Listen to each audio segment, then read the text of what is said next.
Hola, esto es Legal News. Soy Augusto Van Tienen, director académico de la plataforma de contenidos on demand Masterlaw Global.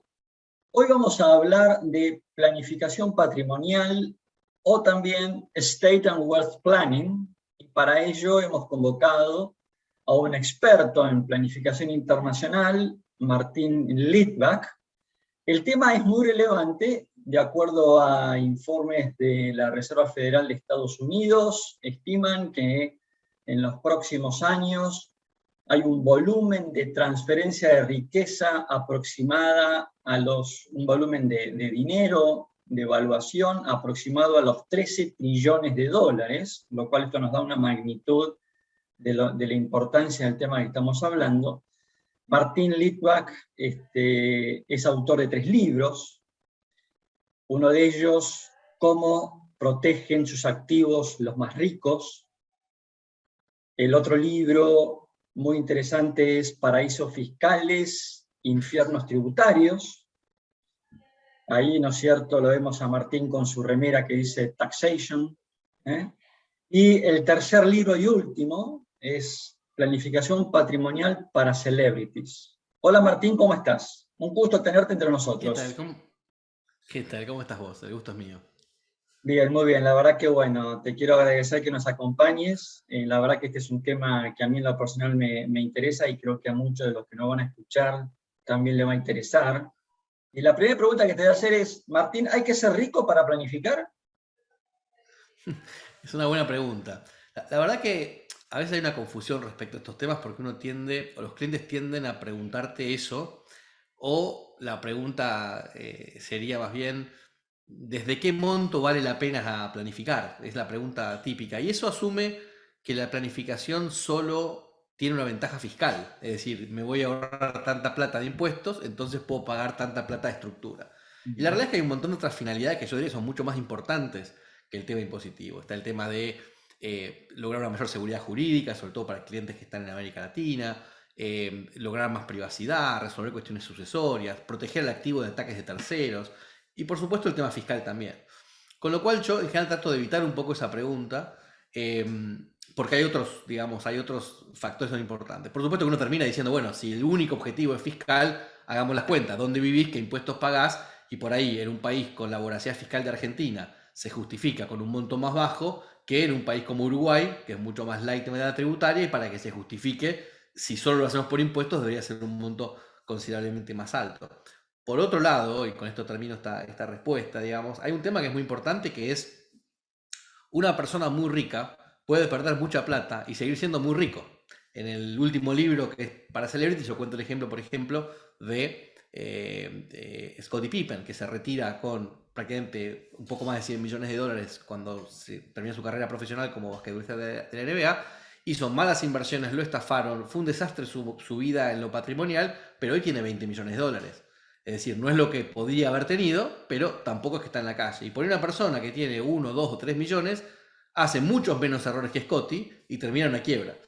Entonces, es importante proteger. Cuando uno tiene activos que sabe que no son para gastar, sino que son para pasar a la próxima generación o para tenerlos varios años en el patrimonio, se justifica plenamente pensar con qué vehículo voy a tener y con qué vehículo voy a transferir a la próxima generación, que es en definitiva el resumen de lo que es planificación patrimonial.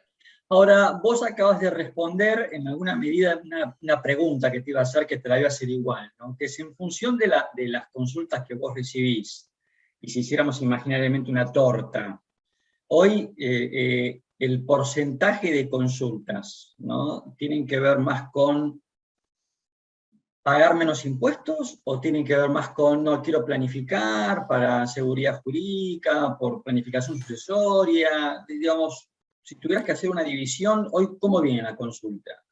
Yo te diría que pasa lo siguiente. Los dos grandes disparadores de la planificación son algún cambio impositivo o algún cambio en la vida familiar. Un fallecimiento, una enfermedad, un casamiento, una mudanza. Esos son disparadores. Ahora, cuando el cliente se sienta en la mesa con nosotros, nos dice, mi principal objetivo es ahorrar impuestos. Dice, che, ahora con todos estos impuestos vale la pena planificar, como te decía antes, pero el objetivo principal es seguridad jurídica, sobre todo cuando estoy en países que tienen nula o baja seguridad jurídica, como te diría una gran cantidad de países latinoamericanos. O sea, yo cuando me junto con un cliente en México, o en Bolivia, o ahora en Chile, o en Perú, y por supuesto en Argentina y en otros lugares, te dicen, mira, yo no confío en mi gobierno, no me gusta para dónde está yendo esto, con la pandemia las cosas están peores, tengo miedo a una eventual confiscación, tengo miedo a un aumento de la delincuencia, quiero que esta parte de mi patrimonio esté segura. Con lo cual yo te diría que seguridad jurídica es el componente número uno, y el segundo, que está Bien, vinculado más a la seguridad personal, si querés, sobre todo en países violentos como de vuelta a México o algunos otros países de América Central, el otro objetivo es la privacidad. Estamos en un mundo, digamos, excesivamente transparente. Yo creo que la transparencia es un valor que tiene cierta relevancia, pero que no tiene ni un décimo de la importancia del derecho a la privacidad de las personas. Cuando uno compara derechos, no podemos poner al mismo nivel un mero interés del Estado para cobrar más impuestos con un derecho constitucional humano básico que es la privacidad, es decir, que cosas mías no se sepan y manejar un poco qué información mía va a trascender. Entonces, yo diría que esos son los dos principales temas, junto con, sí, por supuesto, el tema sucesorio y el tema impositivo. hablas de seguridad jurídica, hablas de planificación, y acá te voy a hacer una pregunta que casi cae como maduro, como manzana, como fruto maduro, que es, ¿cómo ves el fideicomiso como estructura, ¿no es cierto?, de planificación? Mira, yo creo que el fideicomiso o trust es una de las estructuras más flexibles. Es decir, si uno hace una especie de semáforo y dice verde, amarillo, rojo en cuanto a de qué me protege cada estructura, yo digo, bueno, un testamento de qué me protege. Y un testamento me resuelve el tema por ahí sucesorio, pero no me da seguridad jurídica, no me resuelve el tema impositivo, no me da privacidad y demás. Che, una sociedad offshore, ¿qué me protege? Bueno, me protege el tema sucesorio si lo armo bien, me protege un poco más, me da un poquito más de privacidad. Impositivamente en algunos casos puede llegar a dar algo, pero no mucho más. El fideicomiso resuelve casi todos los problemas. Por supuesto que es más caro y por supuesto que hay que tener una confianza en el trustee fiduciario. Entonces, no es para todas las personas. Y nosotros en esto justamente hacemos consultoría, no somos vendedores de estructuras, lo cual nos da mucha independencia. Y yo armo estructuras en cualquier lugar del mundo y en cualquier tipo de estructuras. Hay familias que las resolvemos con un testamento. Hay familias que armamos una sociedad, hay familias que armamos un trust, hay familias que armamos un fondo de inversión, hay familias que armamos una nota estructurada, emitida, que la compra algún otro vehículo, hay familias con las cuales trabajamos mucho más el tema de seguros, hay familias con las cuales nos focalizamos en la residencia fiscal. Por ahí cambiando la residencia se te cambian todos los problemas. Entonces, hay muchas herramientas para considerar, pero es cierto que de estas herramientas, si bien usamos todas, el trust es una herramienta, diría yo, que tiene una flexibilidad que las demás no tienen. Hablando de celebrities, va a ser que hace unos días tuvimos también una entrevista para Legal News, y analizamos el caso Diego Armando Maradona, ¿no? Justamente hablando de todo el conflicto que hay atrás de la sucesión de Diego Armando porque él, bueno, él creó una sociedad o transfirió su marca a una sociedad y los conflictos persisten, ¿no? Entonces uno lo que se pregunta es, ¿acá hubo intención de planificación o ni siquiera hubo una planificación cuando uno analiza el caso de Diego Armando Maradona? Yo creo que en el caso de Diego, él no tuvo los conocimientos necesarios para planificar y los asesores posiblemente cada uno cuidó su quinta, digamos. Hubo en la vida de Maradona algunos momentos donde le hizo un trust para sus dos hijas, digamos, con Claudia. Después eso aparentemente quedó sin efecto. Hubo un intento de testamento en algún momento, eso quedó sin efecto. Hubo cesión de marcas con algún mandato verbal de cuidar a las hermanas. Eso obviamente en un país con legítima forzosa como Argentina no tiene mucho efecto. Y es una pena porque cuando uno se olvida de Maradona, o sea, pongámosle José Pérez a esa persona, Ujú. y vos ves los hechos el entorno familiar, y uno dice, bueno, a ver, tenemos una persona, este José Pérez, que nos vamos a imaginar que tiene múltiples hijos de tres matrimonios o tres relaciones diferentes, con mucha diferencia de edad, viviendo en diferentes países, por lo menos tres países, y uno es menor de edad. O sea, esa es la situación familiar de este José Pérez. Ya eso amerita planificar. Además de eso, tenemos juicios cruzados entre herederos, que los hay, porque Diego tenía un juicio contra Claudio. O sea, hay juicios además que resolver. Ujú. Hay pedidos de paternidad pendientes, que ya se resolvieron, entiendo, pero había 2 pedidos de paternidad pendientes. Además, hay activos en 6 o 7 países, desde Dubái hasta Bielorrusia, Argentina, Suiza y demás. Y encima de todo, el activo más importante es un intangible como la marca. O Exactamente. sea, claramente había que planificar. No existe caso donde esté más recomendada la planificación que ese. Y encima él quería, supuestamente, obviamente no lo escuché de boca de él, pero sí de gente cercana, que él quería seguir manteniendo a las hermanas después de muerto como las mantuvo en vida. Y para eso requería una estructura fuera de Argentina que no fuera atacable desde Argentina, porque estaría, entre comillas, violando la legítima probablemente. Correcto. Entonces, sin ninguna duda que Maradona debió haber planificado su patrimonio. Yo estimo que, digamos, él no supo cómo hacerlo, no tuvo la información. Creo que no es tanto un error de él como de su entorno. Y esto tiene que ver con un tema, hablando de celebrities, ¿no? Acá un poco yendo a tu último libro. Esto tiene que ver con un tema generacional, porque Diego Armando Maradona pertenece a una vieja generación de profesionales y que hoy, digamos, un Lionel Messi o profesionales de esta generación ya están como más preparados o más asesorados, más apalancados. ¿Cuál es Yo tu no, visión? yo no creo que estén hoy mejor asesorados, para nada. Ujú, Eh, los conflictos de interés existen en casi todos lados. Vos tenés un montón de casos. Mencionaste a Lío, que por suerte tiene una fortuna tan grande que uno, digamos, tendería a pensar que por más que uno la administre mal no la va a perder. ujú, Pero estamos hablando de Lío que en lugar de elegir como CEO de su grupo a un CEO de experiencia, lo tiene su padre, por ujú. confianza. Pero ¿qué calificación tiene su padre para ser CEO de ese imperio? Entonces, yo no creo que sea que haya una diferencia. Te diría que lo único que yo veo como diferente cuando analizo casos como, digamos, problemas de, no sé, deportistas de los años 80 90, Boris Becker, por ejemplo, o Ujú. Mike Tyson, con casos de ahora, yo diría que la diferencia fundamental es que hoy ganan tanta plata que es más difícil perderla. Como te decía con el ejemplo de Scottie Pippen, o sea, si Ronaldo se retira con $1 billón, es muy jodido perder eso, digamos. Por otro lado, yo creo que la única asociación que se tomó en serio el trabajo de dar educación financiera, ni siquiera de planificación, pero al menos financiera, a sus miembros y que cambió muchísimo la estadística de quiebras es la NBA acá en Estados Unidos. La Ajá. NBA hoy capacita a sus jugadores y vos ves un montón de jugadores de las nuevas generaciones con inversiones diversificadas, inversiones en private equity, criptomoneda, además de las acciones. O sea, lo ves muy diferente a lo que era hace 15 o 20 años atrás. Pero es el único. Mirá que cuando vos hablás con clubes de fútbol, clubes de básquet en Latinoamérica o mismo en España, no les interesa, nunca pensaron en capacitar a sus jugadores y terminan, te diría inclusive perdiendo, porque terminan manteniéndolos después de retirados porque les da pena y los mantienen por un tema de misericordia, que no debería ser así. Correcto, Eso correcto. lo cuenta el Flaco Schiavi, que fue el que escribió el prólogo de mi libro, y lo cuenta muy clarito. Dice, hay compañeros míos, campeones del mundo, campeones de América, campeones de todo, que viven de las dádivas que le dan los clubes. Y la verdad que es una tristeza absoluta. Y de alguna manera yo con el libro lo que intento es darle algo a esta gente que nos dio tantas alegrías a nosotros durante nuestras vidas, digamos, ¿no? O sea, creo que está bueno poder devolver un poquito también. Perfecto, excelente.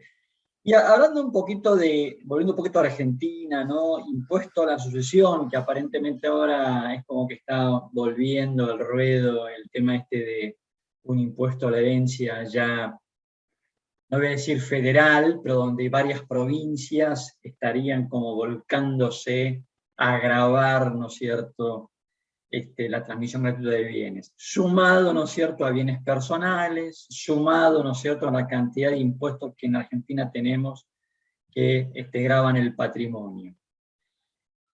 Focalizándonos en Argentina, ¿no? Es como que la planificación patrimonial ya es como que es un to-do, ¿o no? Bueno, es que es lo que te mencionaba antes, ya el límite, digamos. Vos fíjate, por ejemplo, una familia em, en Brasil, por un ejemplo, o acá en Miami, o en cualquier otro lugar, te diría de Latinoamérica, tiene $1 millón y no es eficiente armar una estructura muy cara con ese $1 millón porque en general el stock, o sea, el patrimonio no está grabado mínimamente. Ahora en Argentina, ya hoy una persona que tiene $1 millón en el exterior paga $22.500 de bienes personales, que es mucho más caro de lo que sale un trust. Entonces vos tenés trust de argentinos por $1 millón, $1,5 millones, cosa que en ningún otro país del mundo aparecería. Una familia en Brasil, por ahí hasta no tener 5, 10 o 15 millones, no piensa siquiera en un trust. Entonces lo que vos decís es cierto, hay casi una obligación de planificar, es casi una defensa que uno tiene que tener siempre. Más allá que después se piensa un poco más filosóficamente, lo de Argentina es claramente un error, porque están expulsando capital a lo loco y están poniendo los impuestos más nocivos que hay. Vos sabés que los impuestos, en general, es un tema que ahondé mucho en mi segundo libro, los impuestos en general uno los clasifica en impuestos al consumo de las ganancias, impuestos a las transacciones, impuestos al patrimonio. Los impuestos al consumo de las ganancias son los que tienen casi todos los países. En general uno tiene un impuesto, y uno tendría a decir que el impuesto al consumo que sea un impuesto alto, porque no está bueno fomentar el consumo y porque además el momento de consumir no está mostrando realmente capacidad contributiva, o sea, estoy eligiendo comprar algo. El impuesto a las ganancias, todo el mundo lo acepta, podemos discutir si la corporación tiene que pagarlo, si no, si se puede descontar la reinversión o no, si pagamos el 20, el 25 o el 30, pero nadie discute el impuesto a las ganancias en general. Ahora, el impuesto a las transacciones y el impuesto al patrimonio son dos impuestos que van contra el ahorro y por ende contra la inversión, contra el crecimiento y terminan afectando a los pobres. O sea, yo siempre dije, el impuesto a la riqueza de que sale en Argentina es un impuesto a la pobreza futura. El rico, de alguna manera, va a trasladar ese impuesto a lo que vende, sea producto o servicio. Y el que no lo va a poder trasladar es el asalariado o el directamente que no tiene trabajo. Entonces, es un poco pan para hoy, hambre para mañana este tipo de impuestos. Sea todo el impuesto al stock, sea a la riqueza extraordinaria, sea a la riqueza común, sea a las donaciones, sea a la herencia. Son todos malos impuestos. O sea, cualquier impuesto uno lo mira con ciertas, digamos, en mi caso puntual, que siempre abogo por pocos y bajos impuestos, soy bastante reacio a cualquier impuesto, pero bueno, estos impuestos en particular, los que van al patrimonio, son impuestos muy complicados. Más allá que además de eso, son todos ejemplos de doble o triple imposición, porque vos pagás un impuesto a la ganancia, ya te entró menos plata a tu patrimonio, te compraste un auto, o sea, pagaste un impuesto al consumo, de lo que te sobra, te calculan bienes personales, y encima si te morís pagás impuesto a la herencia, es como que pagás 4 o 5 impuestos por lo mismo. Perdón, tu remera dice taxation is... Theft. Bien, muy bien. A ver, háblanos un poquito como para desmitificar, porque me parece que hay mucho mito atrás de esto, ¿no? A ver, ¿qué son las sociedades offshore? Sí, hay mucho mito, hay mucho prejuicio, que en realidad uno lo entiende cuando se da cuenta que toda la información que hay pública, al menos hasta mis libros, es toda información producida por países de alta tributación, es decir, son todos artículos de la OCDE, del G20, que son en definitiva grupos de países de alta tributación que no quieren perder contribuyentes en manos de los países de baja tributación. Pero lo que hay que entender en algún punto es que el problema no son los paraísos fiscales, son los infiernos tributarios. Y de no haber infiernos tributarios no habría paraísos fiscales. Y lo más divertido de toda esta situación, que la gente repite cosas sin pensar, pero cuando te pones a pensar en realidad, el mundo era un paraíso fiscal entero hasta hace 100 años. El problema no es que los paraísos fiscales hicieron algo mal, es que los infiernos tributarios empezaron a gastar mucha más plata de la que podían, por razones A, B o C, pueden ser buenas, no digo que no, pero hoy tiene un sistema tributario que no les permite financiar eso y por ende tienen que castigar a los demás, eliminar la competencia y aumentar impuestos. Esto en cualquier ámbito de la economía sería categorizado como un cártel y sería prohibido. O sea, si vos imaginate 10 países o 10 estudios de abogados que digan, che, chicos, miren, a partir de ahora la hora mínima de abogado es $500, porque así podemos competir. Si no, hay otros que cobran 200 y nos sacan del mercado. Eso es ilegal. Ahora, si vos tenés 20 países que dicen, che, ahora el impuesto mínimo es 15%, a todos les parece maravilloso. Entonces sí, hay mucho mito alrededor y creo igual que está cambiando. O sea, si vos te fijás, por ejemplo, para mí es clave, si vos te fijas la reacción de la gente con Panama Papers y la reacción de la gente con Pandora Papers hace 6 meses atrás, la diferencia es abismal. Es abismal. Mismo los periodistas del ISIG hoy te dicen, entendemos que hay 1000 razones éticas, legales y válidas para planificar un patrimonio para usar offshore. Discutimos qué porcentaje se usa mal. Para mí es el 1 o 2%, para ellos el 80%. Pero ellos mismos te aceptan que existen usos lícitos de los paraísos fiscales. Bueno, acabas de responder, porque te iba a hacer como una suerte de pregunta ping-pong, ¿no? Offshore es sinónimo de ilicitud y la respondo yo, ¿no? No, No, para nada. Pero de hecho te soy más... yo te diría hasta que es sinónimo de licitud. Porque, a ver, abrir una cuenta hoy offshore o una sociedad offshore es mucho más complicado que hacerlo localmente. Hoy hay en boga, no sé si estuviste leyendo diarios argentinos o las redes, pero está muy en el tapete una estafa piramidal que está a punto de caer, que en cualquier momento cae, se llama SOE, Generación SOE, SOE Capital. Un chanta total, ya va a caer, no importa. Ahora, cuando vos empezás a ver, y salen en los medios, todas las sociedades que tiene como 200 sociedades en Argentina, desde venta de hamburguesas hasta veterinarias, y es todo local. ¿Por qué? Pues ese tipo me llama a mí y me dice, quiero abrir una sociedad en BVI, o en Panamá, o en Caimán. Yo le hago 3 preguntas y lo descarto como cliente. Cosa que un abogado en Argentina no hace, o un escribano en Argentina no hace. Entonces, yo siempre digo, es mucho más fácil lavar plata onshore que offshore. 2 razones muy básicas. Primero, quien lava plata quiere pagar impuestos, con lo cual no puede ir a un lugar offshore. Y segundo, hoy por hoy intercambio información automática entre los países, con lo cual el que tiene la cuenta no declarada tampoco va a ponerla en Suiza porque la información va a llegar al país donde es residente fiscal la persona que está. Y si vos te fijás, esa es la teoría, ahora vamos a la práctica. Veamos los últimos 10 hechos de corrupción más grandes que se han habido en la región. Desde Odebrecht hasta este último, no me acuerdo el apellido de este último testaferro de Maduro y de Correa y demás, que está preso ahora en Estados Unidos.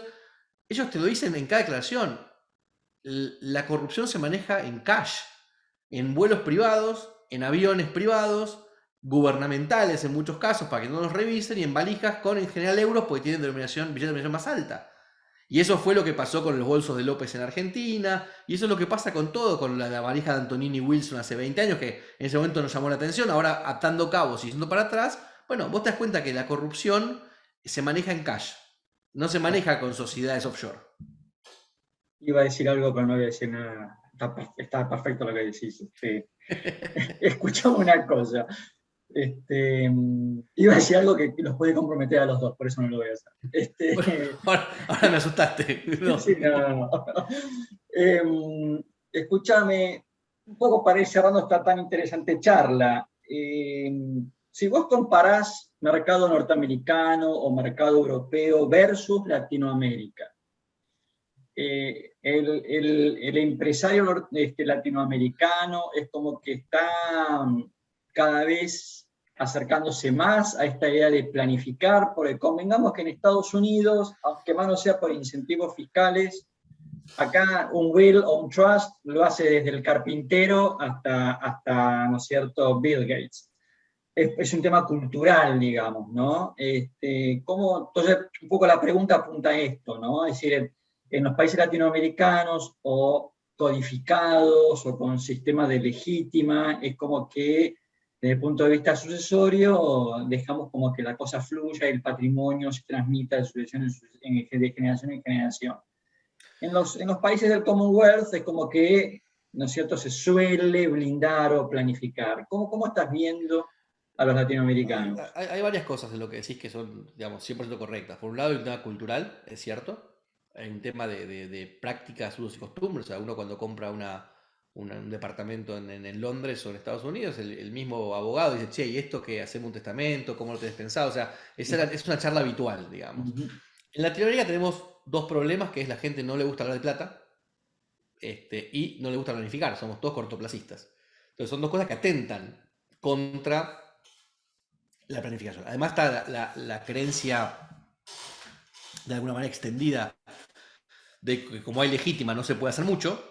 Claro, correcto. Lo cual no es cierto, porque primero la legítima te deja un lugar para hacer, y segundo, aún respetando la legítima, hay muchas cosas que se pueden hacer para simplificar los procesos. Totalmente. Pero es cierto, como yo tengo un país donde no puedo hablar de plata, soy cortoplacista, la ley más o menos me va a decir qué va a pasar si yo me muero o cuando yo me muera, y el tema impositivo, en realidad, como las autoridades fiscales no ponen a nadie preso, hay más evasión que planificación, con lo cual hasta ahora teníamos todo en contra para tratar de hablar de planificación. ¿Qué es lo que pasa en los últimos años?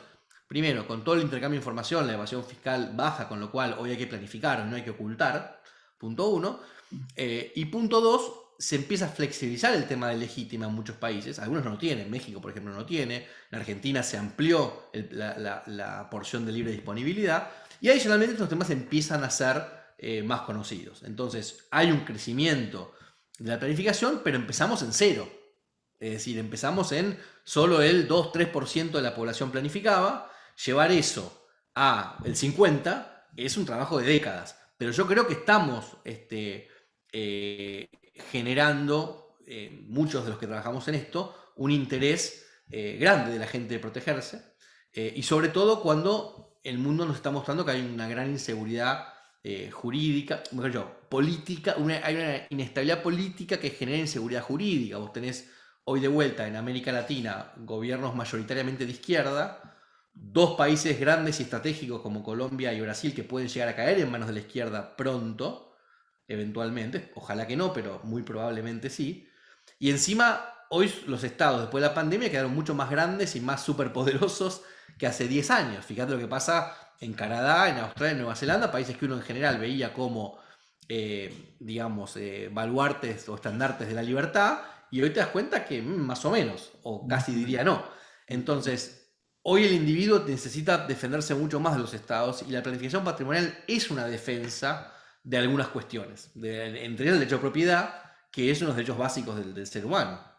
Te voy a hacer un agregado a esto que decís que es muy interesante, y acá me corro un poquito del lugar donde estoy, que es medio de periodista, para ponerme ahora un poco en el lugar de profesor, ¿no? O sea que el tema cultural y la legítima, por lo menos en el mercado que yo conozco, que es el argentino, incluso la legítima funciona desde el punto de vista psicológico como una especie de barrera infranqueable, de algo que no podemos violentar.